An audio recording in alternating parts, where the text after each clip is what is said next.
my goodness. What is going on, everybody? Today we got the very, very awesome MathemaKitten. How are you today? I am doing great. How are you? Oh, I'm doing awesome. I'm just hanging out.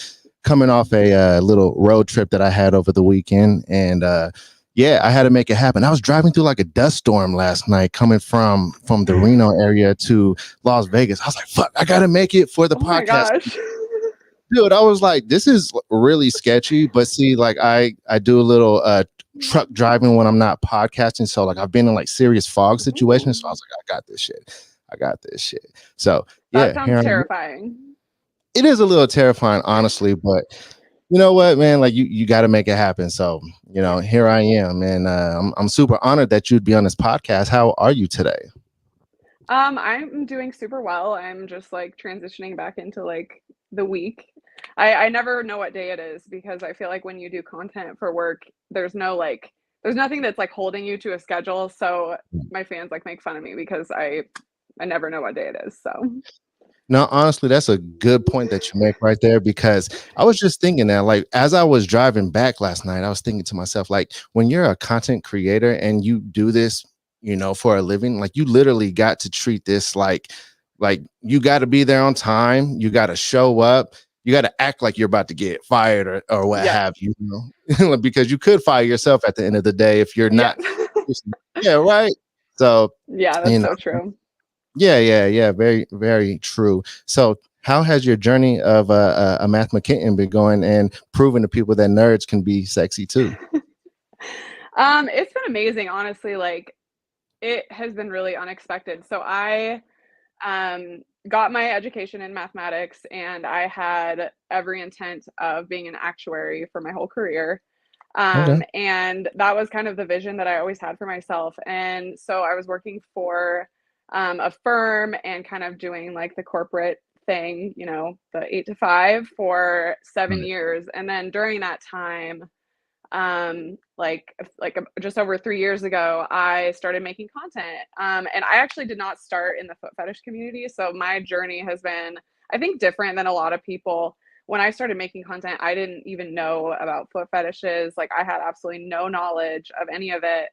And I started out on Reddit. And as time went on, I started getting more and more people noticing my feet. And it wasn't necessarily like my content wasn't foot focused, but I would have my feet in content.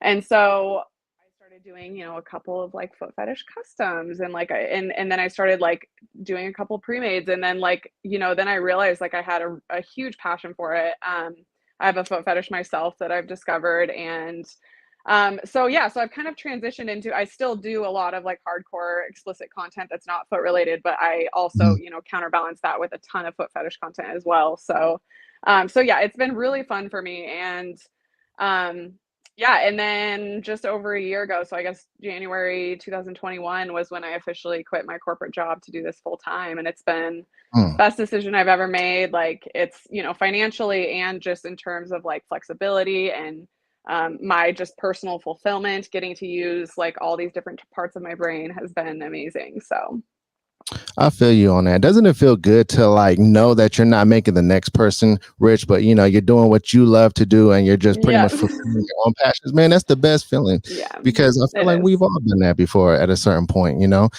and I've done it for most of my life. And so being able to like come on here, do a podcast, and have awesome guests, and provide a platform for people to have a voice and show that there's more than just feet content or whatever kind of content that you make, like, is honestly fulfilling for me too. So you said that it didn't start with the foot content. So what exactly like kind of content did you start with? Like where was like the starting point?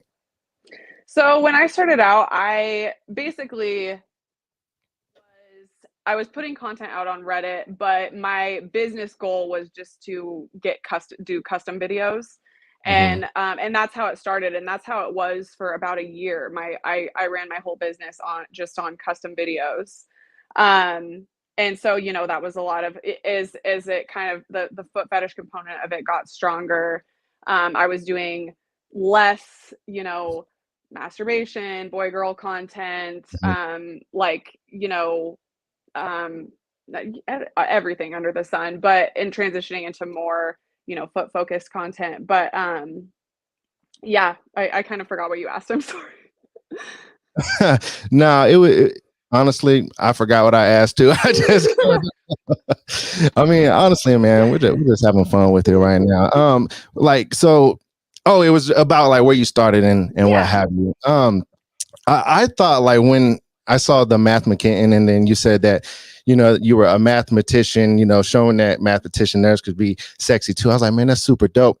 I was wondering, and I wonder if other people wonder, like, okay, is she like really a mathematician or is it a play on Yeah. words? Is it like a play on words showing that like, oh, she's like adding, running up the money or, you know, things of that sort? Do you ever get those questions? I do get those questions a lot. So I am a mathematician. I have multiple degrees and credentials as an actuary, but I the username was my husband's idea, and it Mm. was like super cute and like punny. Like I was like, oh, love that, you know.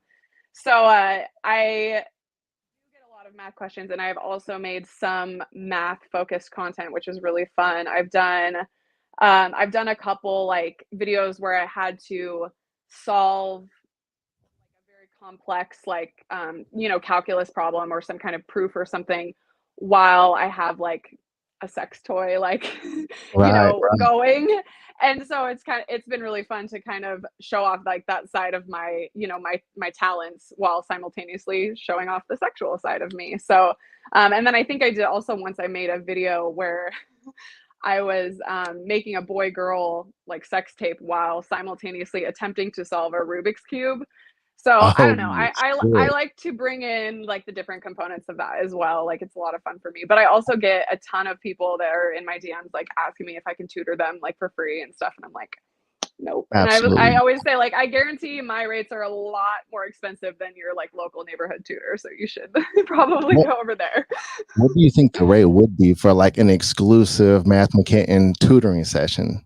I mean, I honestly I'd probably do it for my custom videos are 20 bucks a minute with a 5 minute minimum. So I'd probably do it for that. Like I would be happy to do it. But you know, that's not the focus of my content. It's a huge part of Right. who I am as a person. Um, but you know, I want people to remember like why I'm here, and that's to make, you know, hot foot fetish and non-foot fetish content. So Honestly, that's like leading me to my next question. What's like the main goal where you're trying to get? Like, is there like a certain plateau that you're trying to reach? no, I think, you know, essentially my goal is just to be able to live comfortably with my husband and not have to worry too much about finances and be able to travel and you know, just get out of life what we want to get out of life. I don't think, you know, neither of us are particularly greedy, and I don't think, you know, having an insane amount of money is a goal of either of ours. But we just want to be happy, and this is how we've figured out how to do it. And honestly, like the fact that that we are able to like support ourselves doing this business and simultaneously make like beautiful friendships with fans and beautiful relationships and friendships with other models, which has been like a huge part of my life over the past year. I mean, it's crazy. Like I feel so lucky. You know, a lot of the traveling that we do is for like collabing. And so it's just like I get to see different parts of, you know, the US, and Right. yeah, it's a dream for sure. Honestly, I mean, you truly are really lucky, and you're really lucky to have a husband who's secure, you know, to, you know, allow you to create this kind of content because there's a lot of insecure guys out there that they can never imagine, you know, the type of like self-containment that it takes to, you know, allow their partner, their wife, or what have you, you know, to be able to make this kind of content. Like what was the conversation like with you and your husband, if you know, if that's not asking too much, when it came No, to that's making not at this? all. So so my husband, it was actually my husband's idea to start making content. And I think he's always been just very secure in himself, and jealousy has never really been, um, you know, particularly something that has been an issue in our relationship. So that part was never even questioned. And then just I think so my husband and I have been together for 8 years, but about 2.5 years ago we actually became open. So now we're in an open relationship, which has been really awesome because I mean, it allows us both to explore kinks that we both have that the other doesn't have, an example is a foot fetish. I like on the daily, I'm devastated that my husband doesn't have a foot fetish, but the fact that I'm able to explore that fetish with other people is huge for me. And just my like, you know, my pleasure. But also the fact that I can make content with other men. Like I think a lot of foot models and just models and, you know, not just foot models, but make content with other women. And that's a pretty normal thing. But a lot of them are in monogamous relationships. And so I think I kind of offer something that a lot of other people don't, because I do make content with other men as well.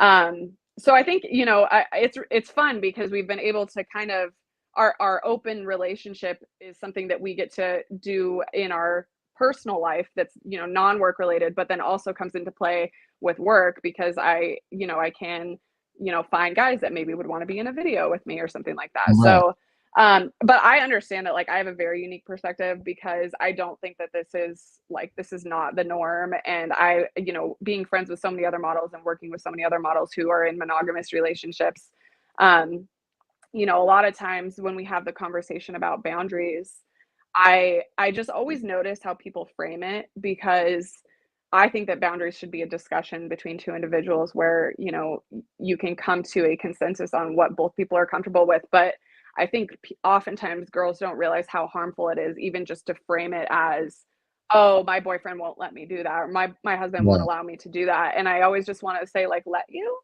Does he own you? I didn't know that was Honestly though. you know what I mean? So it's like so I Absolutely. always kind of try to like just help people to remember, like, as sex workers, like, we have bodily autonomy. Our partner should never be making our decisions for us. We should be making our decisions Ever. together.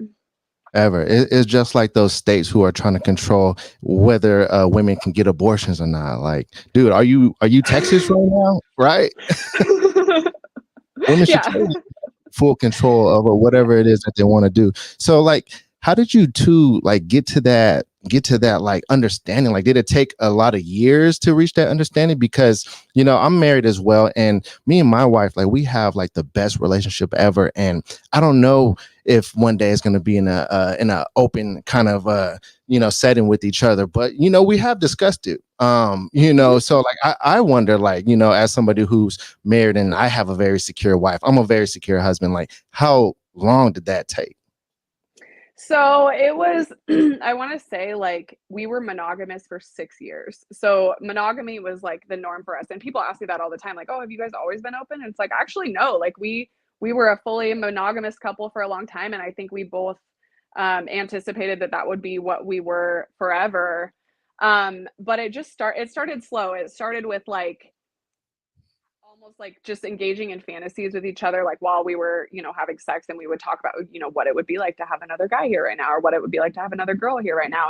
And it, you know, it was just a fantasy, but we both started just thinking about it more and more. And we're like, how do we think we would feel if we like actually did that? And I think, you know, I mean, it's been just an ongoing conversation. And the thing is like an open relationship, in my opinion, like it's not something that you guys set and then it stays that way. It's like an ever morphing Mm, you know, real sort of setup.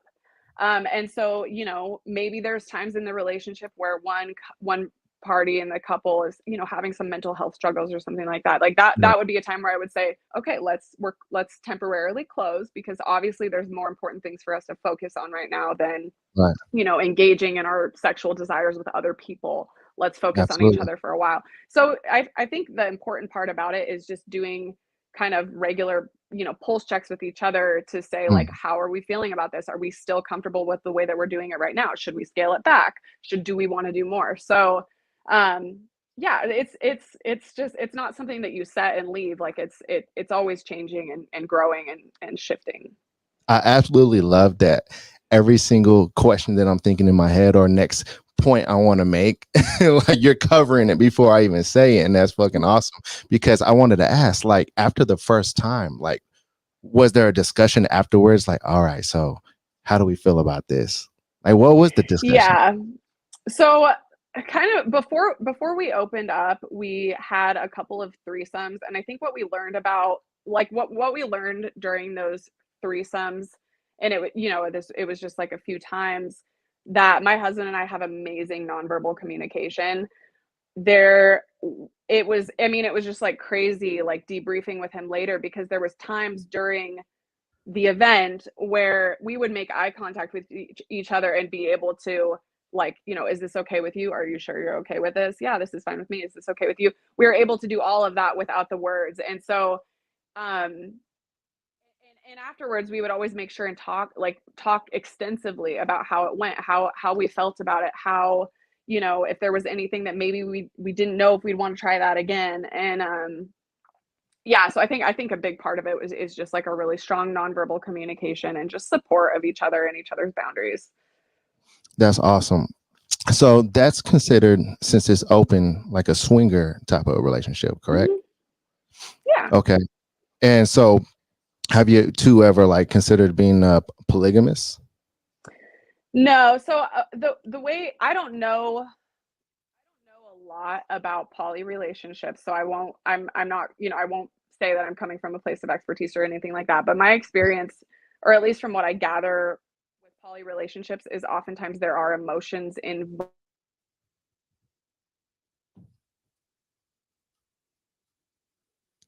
We lost your sound. We lost your sound.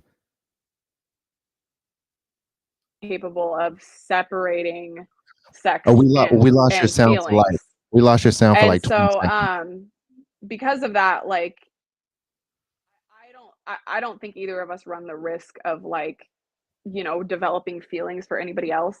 So we're Right. happy with the way that our emotions and feelings for one another are very much contained to the two of us, and then our relationships with other people are, solely sexual. And that's something that I always try to be upfront about when I am, like, if I'm on like dating apps, like looking, looking to meet guys or girls or whoever, just making sure they're aware, like, this is not ever going to be like an emotionally involved thing. And if that's what you're looking for, you should move on. So Absolutely. Well, how about this? How about we get into our first foot commercial? You might be on slow-mo. Can you hear me? Yeah, you're like on slow-mo, I think. I can't hear you. On slow-mo. Like really low. All right, hold on. Let's see. Can everybody hear me? Could I get a pulse check in the comments right now? Try. Can you hear me now?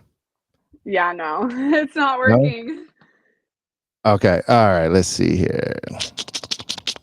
Because I can hear me just fine. Let me get a pulse check in the comments. Could everybody hear me?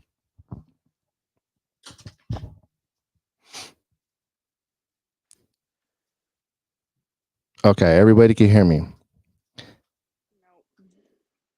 Okay. It's just like really, really low pitched and like slow. So I don't know how that happened. Okay. Let's see.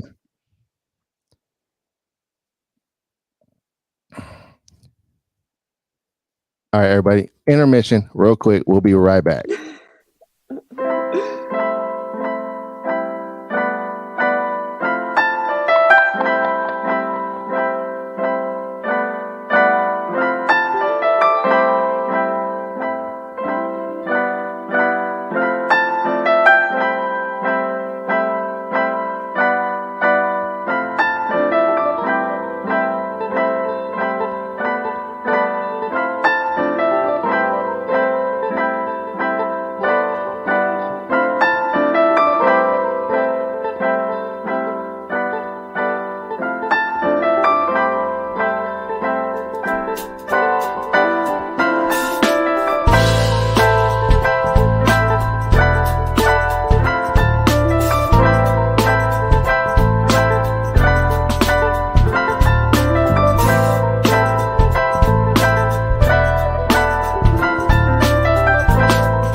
Can you hear me now?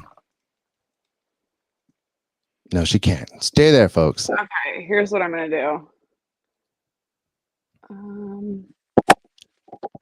I love it when we have these technical difficulties on the podcast. And this shows like real, you know, we got what it takes to make it happen live. Wow, we got a bunch of people. Can you hear me now? Audio. Perseverance, everybody. That's what this is. It's all good. We edit these parts out. It's all good. Can you hear me now? Okay. Can you hear me? I could hear you. Can you hear me?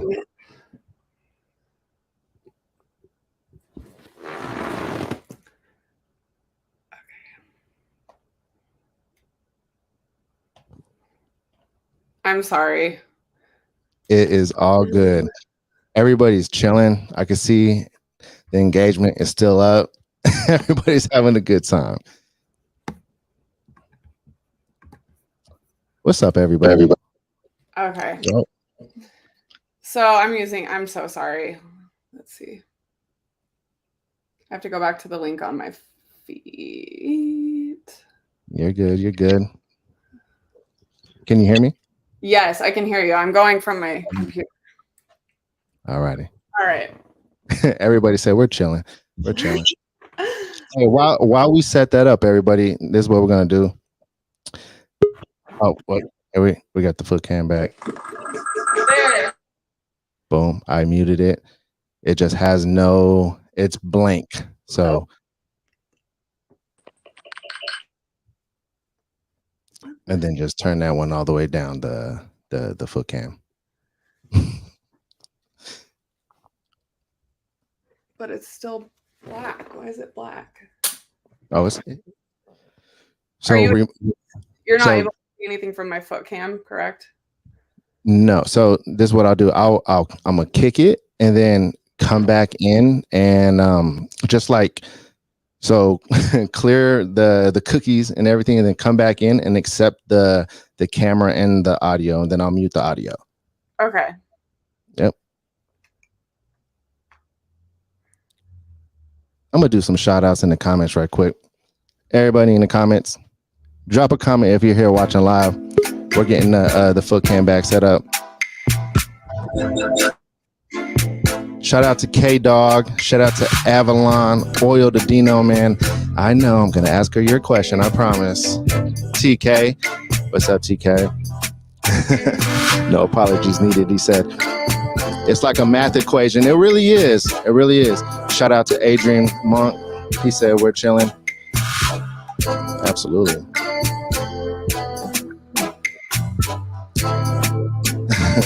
Shout out to Hassam. Hassam always in here. Dakota James. What up? Looks like we're back. Can you hear me? Yes. Ain't she can hear me? I told you we always figure it out, everybody. Oh my goodness, man. Joe, what up, everybody? So let's do our first foot. All right, let's do this again because we're gonna edit that other part out. So MathemaKitten, how about our first foot, Marshall? Perfect. Boom. So everybody watching right now, smash that like button because it helps the channel. And if you're listening to this on Apple, leave that review. If you're listening and watching this on Spotify, make sure you leave that review. If you're a potential sponsor for the podcast, make sure you give your boy a holler. I will send you the information needed. Let's get back into it. All right. Now, where were we? We were talking about. No, you're all good. You're all good. You know, things happen during a podcast, and sometimes doing a over the net podcast, you know, that kind of stuff happens. But we were talking about monogamy and polygamy and all those things, and very, very interesting topics. And I'm glad that we covered all those things. But I want to get more into your personal foot fetish. Like, what is it about the foot that like drives you crazy now? So I feel like this is like an interesting question because I feel like for so long I was only exposed to the concept of like my feet being worshipped or whatever, using my feet for someone else's pleasure. So it took me some time to realize as I was starting to grow and like start networking with other models that it actually was like a really like sexually arousing thing for me too. And I think when I really truly realized it was like when I started like worshiping other girls' feet, and I was like, okay, this is actually like extremely arousing. And like I don't know that there's like I know that a lot of foot fetishes have a particular part of the foot that they like best, you know, their soles guy or toes guy or whatever they, you know, and for me it's never been about that. And there's not like a particular type of feet that I'm super attracted to. There's definitely like, you know, there's of course like some feet that I think are more attractive than others, but it could be, you know, short toes with, you know, meaty soles, or it could be long toe. Like it's all over the board. And I don't know what exactly it is about feet that I love, but I do find myself getting like, you know, really lost in passion when I make foot fetish content with other people where I'm, you know, able to engage with their feet. So no, that's awesome. That's awesome. It could be like the pheromones, maybe the pheromones within the smell of the feet. You know, they actually put like natural women pheromones in perfumes or what have you to attract guys to women. I'm like, okay, so I guess. Funny that you say that because so I was working with a friend recently, a very close friend of mine, and we were making an armpit fetish video. And the reason that we were doing that was because it was requested. It was something that someone had requested, but I also knew, like, you know, I think I have a pretty substantial number of fans who have that fetish as well, and I have that fetish as well. And so like the first thing because she does not have that fetish. And so she was like, I just need to understand this fetish a little bit more because we're making this video together. Like, can you, you know, tell me what you find, like, what is it that you like about armpits? And I said, like, I fully think it's like a pheromones thing. Like, I think, you know, like that's just like a part of our body where there's, you know, sometimes a little bit of scent, sometimes some sweat. Right. And yeah, and I think it just brings out a feral component that we all have like deep inside of us, like these kind of fetishes, like, you know, it's animalistic in a way. But so that's kind of how I tried to explain it to her when we made that video. Do you encourage those who find certain fetishes like kind of crazy to like just give it a try because you never really know, you know? Absolutely. I mean, I think I'm all for exploring as long as you know, obviously everyone's only engaging in activities that are legal and consensual. Absolutely.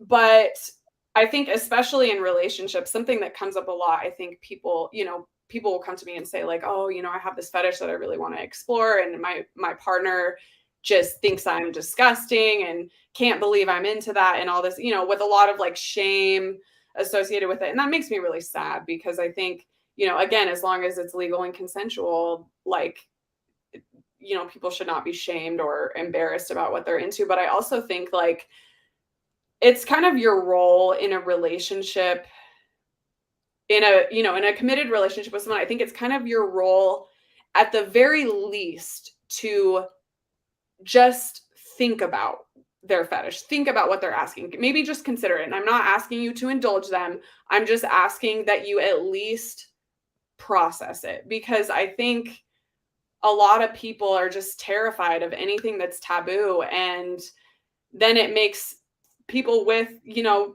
fetishes feel really, really bad. And so yeah, I just think that I wish that more couples were like that and able to openly communicate about what they're into without feeling like their, you know, their husband or wife is going to shame them or make them feel bad about it.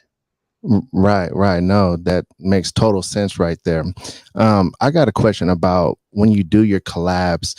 Is there ever like an awkward moment before a collab, or is there like a process that you have to do before you do a collab? Like, is there a hangout process, a filling out process, or like what do you do about that?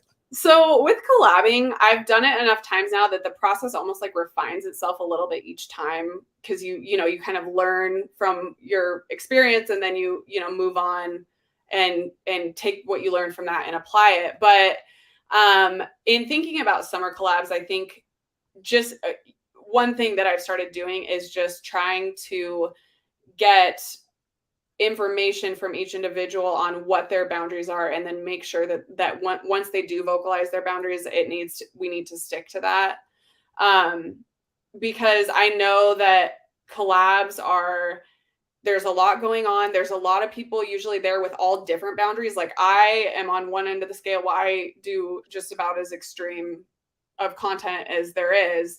And then there's, Right. and I've worked with models who don't do nudity, and that's totally fine. And there's nothing wrong with that. And we've been able to successfully make content together because, we're vocal about that. But I have been trying to be very proactive about gathering people's boundaries in advance, because I feel like people need to be very introspective in order to really figure out what their boundaries are. And I just want to make sure that everyone that I work with has done that, kind of personal mental work to figure out, okay, what is it that I'm going to be comfortable with here?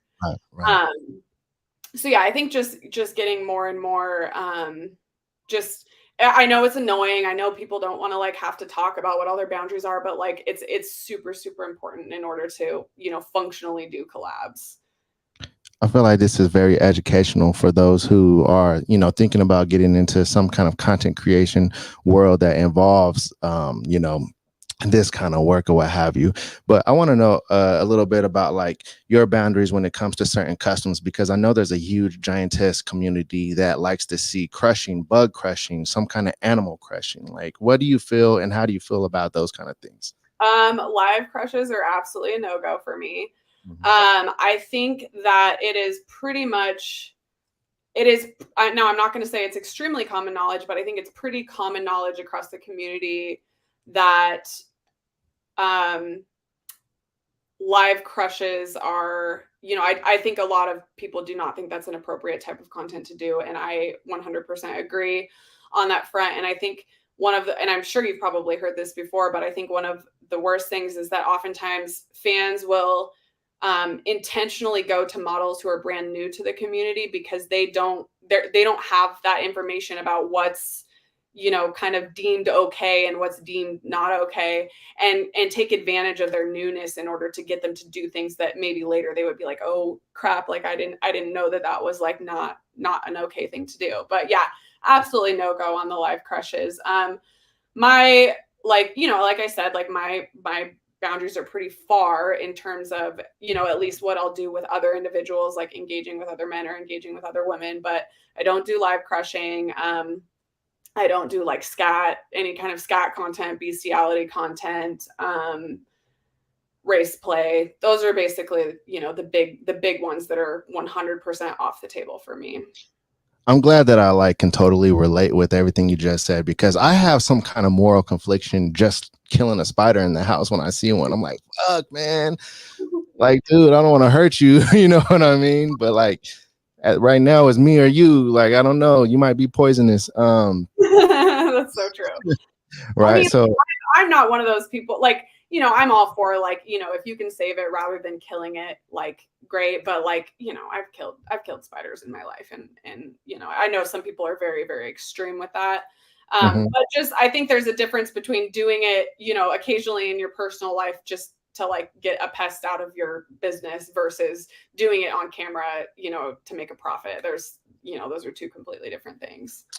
So, all right, completely going in another direction now. What are some messages that you feel like you would want to give the foot boy community? They, that's what, everybody calls them, foot boys or what have you. Some of the main things that trigger you to set you off that you wish they wouldn't do.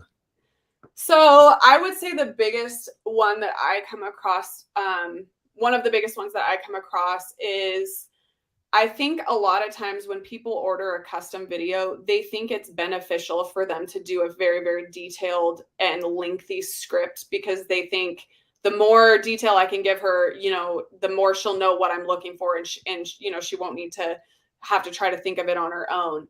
And I'm not speaking for all models, but I know I'm speaking for plenty, because I have a lot of friends. My best work comes when I do have creative freedom. If I'm given a a custom video with a 13-page script, my creativity is going to be disrupted because I will say something and then I'll have to think, oh crap, what did he want me to say next? And then I'll have to pause, go look at what I'm doing, go, and then come back to it. So there ends up being a bunch of breaks in the video.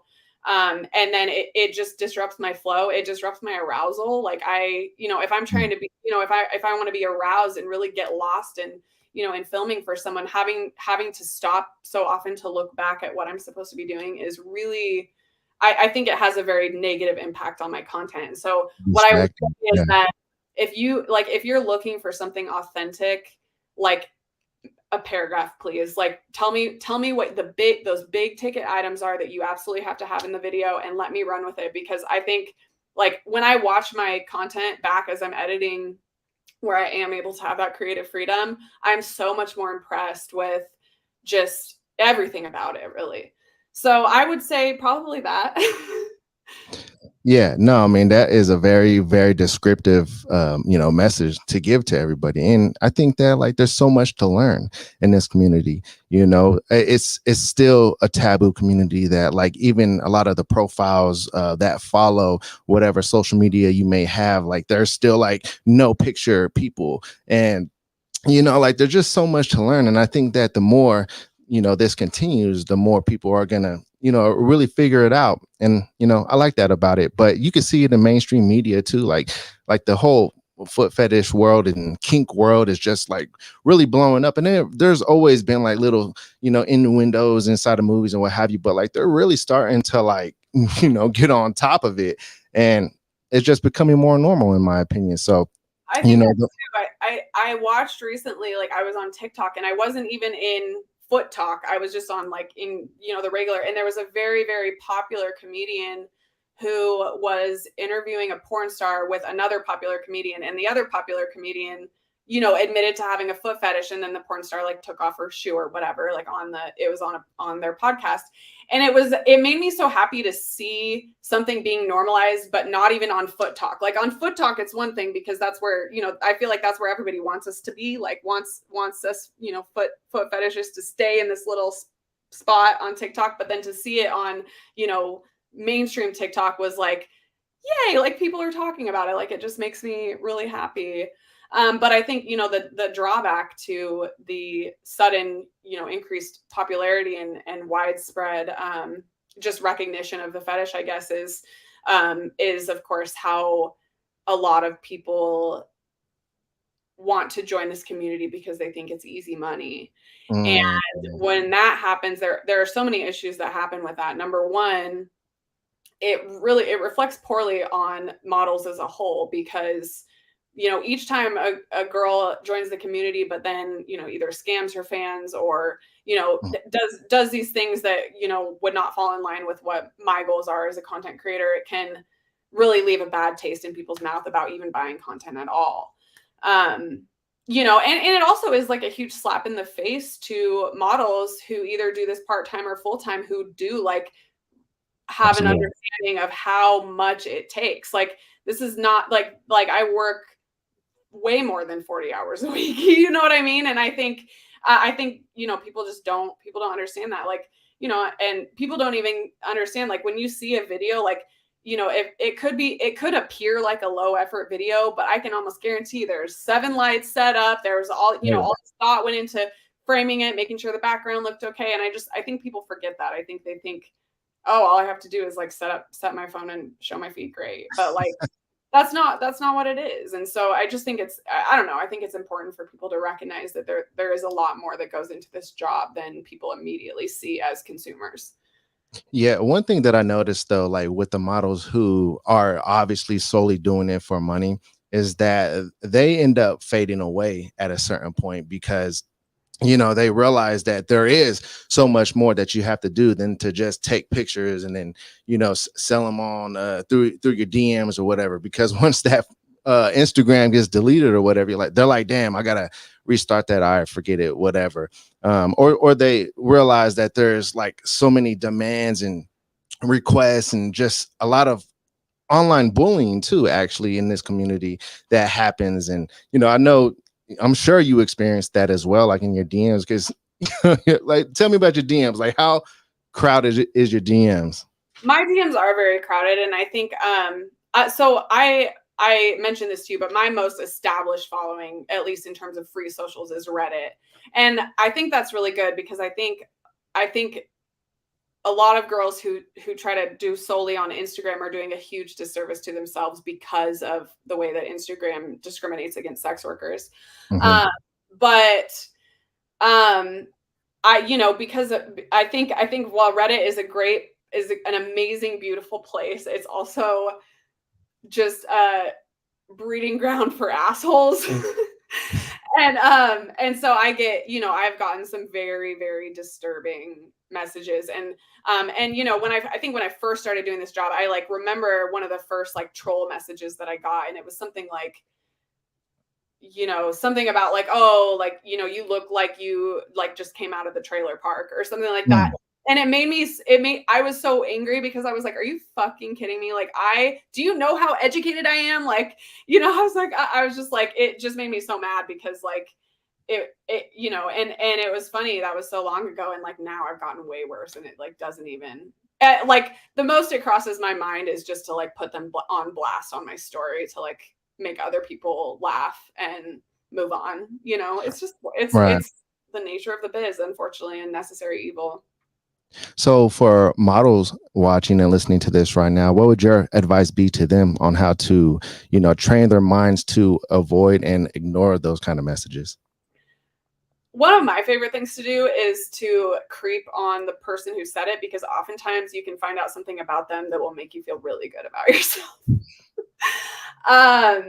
Just because it seems like the ones who are saying the meanest things are the ones that are the shittiest humans. And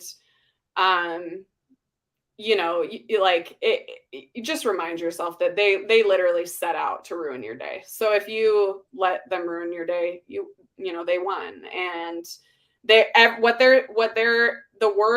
context of the words that they said is nothing true about you. It literally was just them trying to find the meanest thing that they could say to hurt you. So yeah, so all you online trolls out there, I don't want to say the F-bomb because you two might get mad, but yeah, man, F you guys. Well, let's get into a footmercial, and then we'll get into some fun questions. I got some fun stuff for you because we were talking about the music genres that you like, and I want to get into some fun talk on the times because there was some good shit out back like 10, 20 years ago. Anyways, let's do this.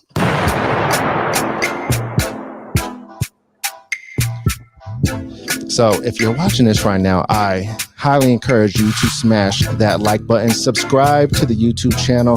I do want everybody to know too that these videos are now on Spotify as well. So you can listen and watch on Spotify too. And leave that review, man. We got MathemaKitten. Let's do some more shout outs in the comments. Let's get some fire in the comments. Let's do some shout outs. We got the Empire. We got the Lewis. What up? Elite Feastry. What up, man?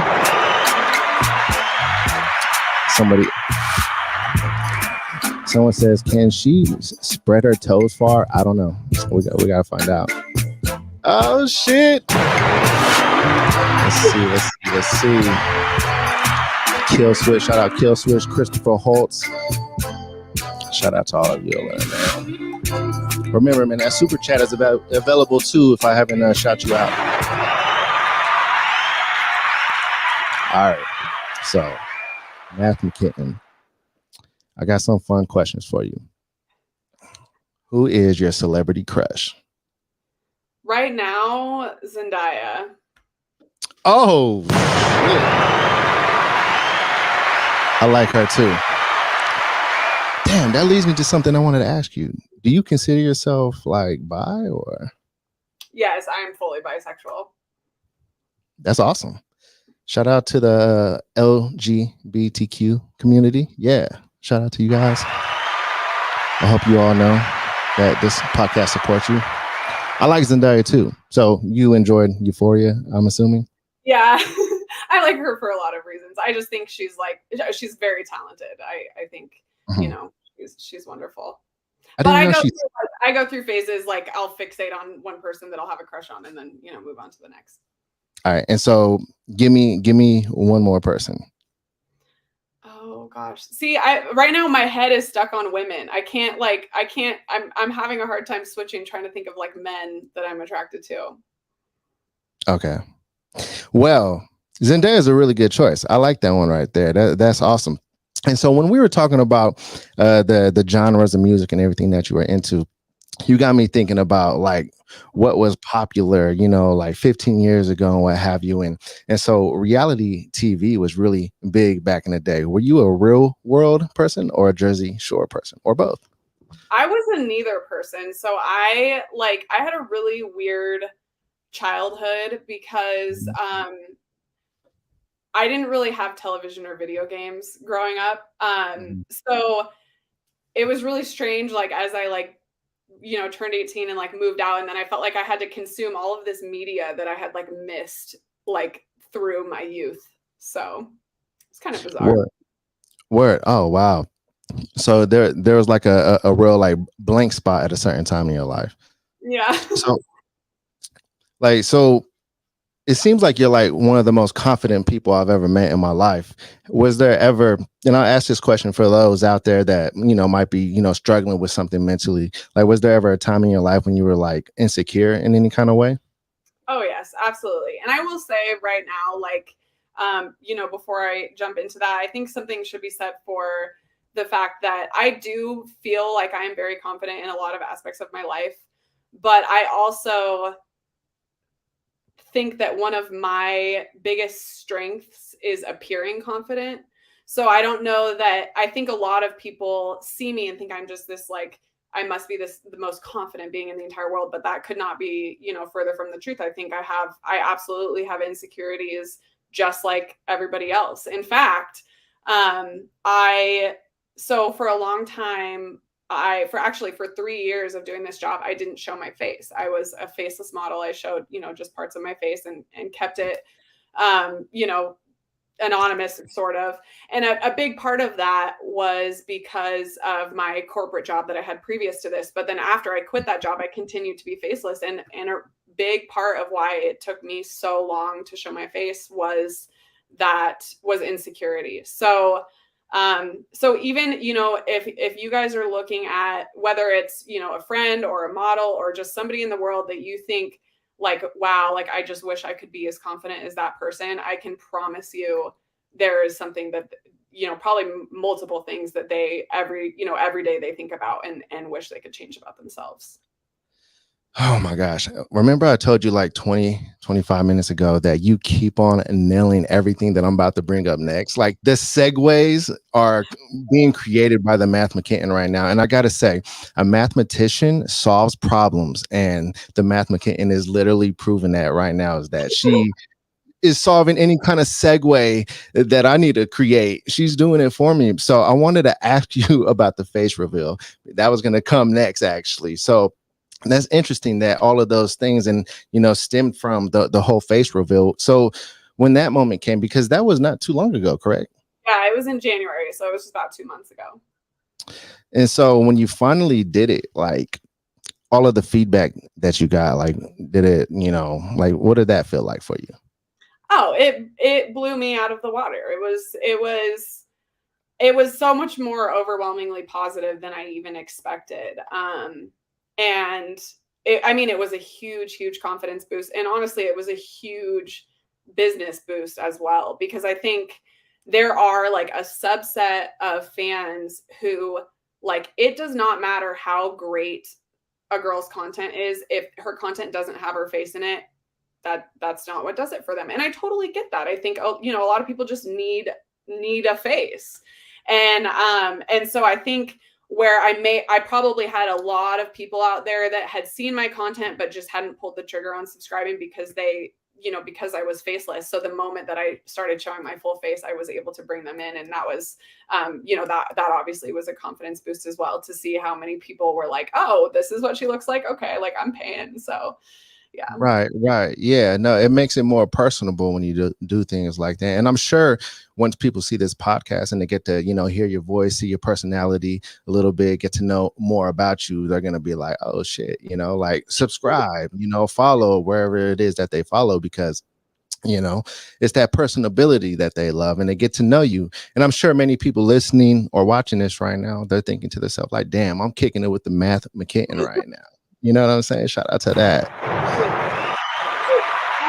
So that's like another thing that like I love content creators who feel like they can show parts of their personality as well, because I think all the friends that I've made in the community have been because I felt like when I first saw their content, or when I first saw them, posting on their story or whatever, there were bits of their personality that I could see that I felt like I jived with. And I think, some girls feel like they just need to push out content and never reveal anything about what's important to them, what their values are, what excites them. Like those types of things I just feel like are so crucial. Like, I think that the fact that I do like to show my personality to my fans, like, makes them feel so much more connected to me. Yeah. Oh yeah, totally. I just had these thoughts in my head right quick. I want to just retrace back to the whole like the confident and the insecurity thing. Did you by any chance see the Kanye West documentary on Netflix? No, I didn't. And I did it. I did it again. I said documentary. I say the word so wrong, and everybody always corrects me. It's documentary. Documentary. Okay. He said, "Don't be nervous. Don't be nervous." He said that because you said that you appear as like one of the most confident people out there. Pharrell, the music producer Pharrell. For all of you who don't know who that is, he made the song "Happy." Most people probably know who he is. Most people probably know who Kanye West is. Anyways, he says to Kanye, and this was while he was on his way, trying to make it in the industry. He said, "You got what it takes." But he said, like, don't ever like get too above yourself. The moment you stop doubting yourself is when you're done. So like when you're like into content creation and things of that sort, like, or have some kind of insecurity, just remember, like, that's okay to have some kind of like doubt. Just keep proving yourself wrong and just keep persevering, trying to be the better person than you were the day before. I mean, that's what it's all about, right? I think, yeah. And I think one of the biggest detriments to running a business is complacency. I think as soon as we get complacent and feel like we've done what we set out to do, then there's no drive to keep growing and keep moving forward. That's an awesome statement right there. Let's go ahead and get into a foot marshal, and then I want to talk about all of the places that people can find you. Sound good? Boom.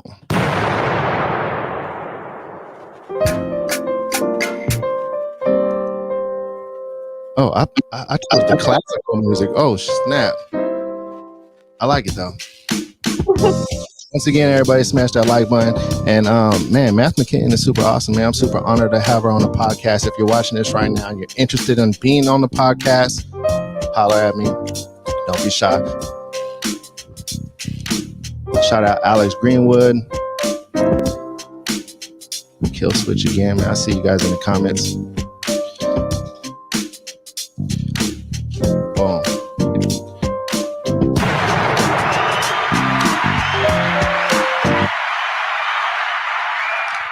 I think you being on this podcast right now, it just shows that you're truly dedicated to your craft and you understand that publicity is promotion, and normalizing this is getting out there and being broadcasted about the type of work that you do. So I truly appreciate that you would be on this podcast, and honestly, it's truly an honor. Is there anything that you would like to tell your fans watching right now? Just like, I think sometimes content creators forget to remember that we would not be here without our fans. And I think that's sometimes reflected in the way that content creators treat fans sometimes. And I've seen, while I've seen some content creators treat fans very nicely, I've also seen the opposite. So I just I don't know, if I think it's just important as models to remind ourselves to be humble, because we would not be here without our fans. And to everybody who is tuned into the podcast or following, my OnlyFans or my Fansly or even my free socials, thank you, because without you, I would not be here. Man, there you have it, everybody. The MathemaKitten on the Plenty of Feet pod. Well, thank you so much once again for being on this podcast.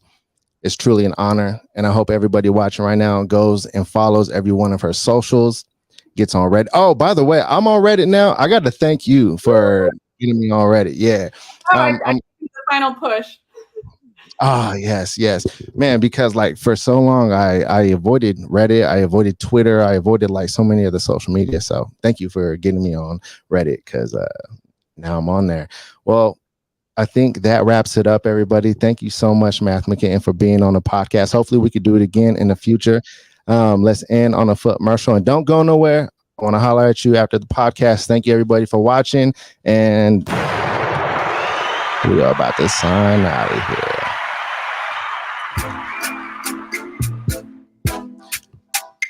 I know I keep saying it, but smash that like button, everybody.